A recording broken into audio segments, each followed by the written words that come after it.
आज का जो हमारा टॉपिक है वो है कंज्यूमर और कस्टमर में फ़र्क। आपने अक्सर देखा होगा कि बहुत सारे लोग इन दोनों कॉन्सेप्ट्स को मिक्स कर देते हैं। इवन बहुत सारे प्रोफेशनल्स भी इन दोनों कॉन्सेप्ट्स के बारे में क्लियर नहीं होते।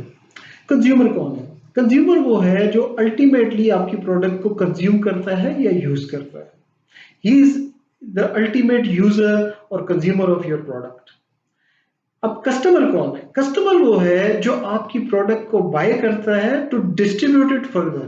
फॉर एग्जांपल, बहुत सारी कंपनीज जो है अपने डिस्ट्रीब्यूटर्स बनाती हैं टू डिस्ट्रीब्यूट देयर प्रोडक्ट। इसी तरह बहुत सारी सर्विस इंडस्ट्रीज जो होती हैं वो अपने फ्रेंचाइजीज बनाती हैं टू डिस्ट्रीब्यूट देयर सर्विसेज। तो जो डिस्ट्रीब्यूटर होता है या जो फ्रेंचाइजी होता है वो उस कंपनी के लिए कस्टमर होता है, क्योंकि वो उसकी प्रोडक्ट को बाय करके खुद कंज्यूम नहीं करता बल्कि फर्दर डिस्ट्रीब्यूट करता है। इसी तरह जब ये डिस्ट्रीब्यूटर और ये फ्रेंचाइजीज प्रोडक्ट को फर्दर डिस्ट्रीब्यूट करते हैं अमंग द ट्रेड, तो ट्रेडर जो होता है वो अगेन कस्टमर होता है, कंज्यूमर नहीं होता, क्योंकि वो खुद कंज्यूम नहीं कर रहा है, वो फर्दर आपकी प्रोडक्ट को डिस्ट्रीब्यूट कर रहा है अमंग द कंज्यूमर्स।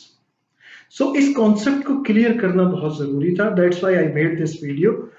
इसके साथ साथ एक चीज और बहुत इंपॉर्टेंट है, हमेशा याद रखिएगा कि consumer don't buy your product, they buy solution to their problems. For example, अगर किसी आदमी को डेंड्रफ होगा तो वो he will go for the anti dandruff shampoo, he will not buy anti hair fall shampoo, क्योंकि उसको प्रॉब्लम जो है वो डेंड्रफ की है, तो उसे डेंड्रफ का कोई सोल्यूशन चाहिए। तो इसी तरह अपने कॉन्सेप्ट्स को क्लियर करते रहिएगा और मेरी वीडियो को सब्सक्राइब करना ना भूलिएगा। Thank you.